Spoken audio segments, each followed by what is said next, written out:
കുറവ സമുദായത്തിൽപ്പെട്ടവരാണ് ഇവിടുത്തെ പൂജാദികൾ നിർവഹിക്കുന്നത്. കോഴി, കള്ള്, പുകയില തുടങ്ങിയവയാണ് മുഖ്യ നിവേദ്യങ്ങൾ. എന്നാൽ ഈ ക്ഷേത്രത്തിന്റെ തന്നെ ആദിമൂല സ്ഥാനം എന്നറിയപ്പെടുന്ന ചെമ്പിട്ട കൊട്ടാരത്തിലേക്കെത്തുമ്പോൾ അവിടെ ആരാധിക്കപ്പെടുന്നത് ഭാരതമലയനെയാണ്. ഈ ക്ഷേത്രത്തിലെ മൂർത്തിയെ മലയപ്പൂപ്പൻ എന്നാണ് വിളിക്കുന്നത്.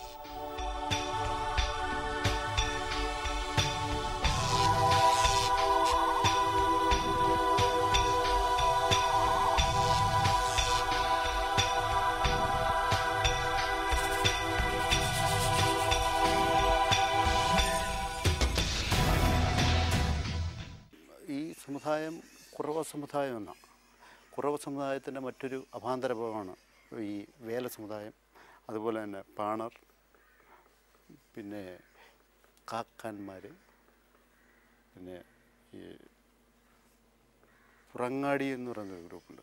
ഇതെല്ലാം ഇതിൻ്റെ വ്യത്യസ്തമായ ഈ കുറവ സമുദായത്തിൻ്റെ വ്യത്യസ്തമായ അഭാന്തരഭാവം ഓരോ പ്രദേശത്തും രോഗിച്ച ഓരോ ഭാഗങ്ങളായി മാറി ഓരോ സമുദായമായി മാറിയതാണ്. അപ്പം ആ പണ്ട് കാലഘട്ടം തൊട്ടേ ഈ ക്ഷേത്രത്തിനും ഇവിടുത്തെ പൂജാ കാര്യങ്ങൾക്കും എന്തെങ്കിലും വിഘ്നം വന്നാൽ അതിൻ്റെ കർമ്മങ്ങൾ, അവർക്കുള്ള ദോഷങ്ങൾ, ഈ കൊട്ടാരത്തിൻ്റെ ദോഷങ്ങൾ, ഈ ദേവനുണ്ടാകുന്ന ദോഷങ്ങളും എല്ലാം എൻ്റെ കർമ്മങ്ങളെല്ലാം നടത്തി അത് പരിരക്ഷിക്കുന്നത് വേല സമുദായം. അതാണ് 12 വർഷം കൂടി ഇരിക്കുമ്പോൾ പള്ളിപ്പാന എന്ന് പറയുന്ന ആ മഹായജ്ഞം നടത്തിയ ഒരു. ഇതിനോട് ചേർന്ന് തന്നെ കർണന്റെ സങ്കല്പത്തിൽ ഒരു ക്ഷേത്രമുണ്ട്.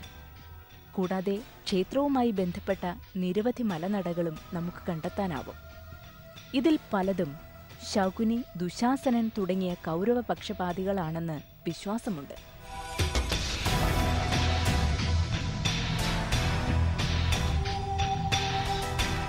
ഈ കൊട്ടാരം ഭരിച്ചിരുന്ന ഉരാളി എന്ന് പറഞ്ഞാൽ ഊരിൻ്റെ അധിപനെന്നാണ്. ഊരിനെ നയിക്കുന്നവൻ എന്നുള്ള രീതി ഉരാളിയും അത് ഭാരതമലയൻ എന്ന മലയപ്പൂപ്പനുമായിട്ട് അദ്ദേഹത്തെ ഇവിടെ കാണാൻ വരികയും അദ്ദേഹത്തിന് അങ്ങനെ വന്ന് ഇവിടെ ഇരിക്കാടാൻ കൊടുക്കുകയും അങ്ങനെയാണ് ദുര്യോധന ഇവിടെ സങ്കല്പം ഇവിടെ മലനിര ക്ഷേത്രത്തിൽ ഉണ്ടാവുകയും ചെയ്തത്. പിന്നെ കൊട്ടാരത്തിൽ ഉള്ളത് ഭാരതമലയൻ എന്ന മലയപ്പൂപ്പൻ തന്നെയാണ്.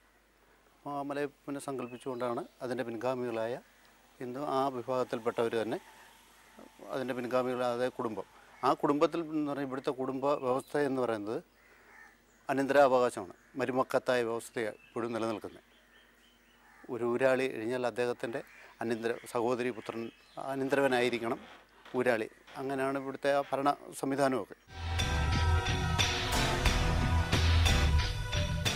വിശ്വാസങ്ങൾ എന്തുതന്നെയായാലും ഇവിടെ ദ്രാവിഡ സംസ്കാരത്തിന്റെ വ്യത്യസ്തങ്ങളായ തലങ്ങൾ കണ്ടെത്താനാവും.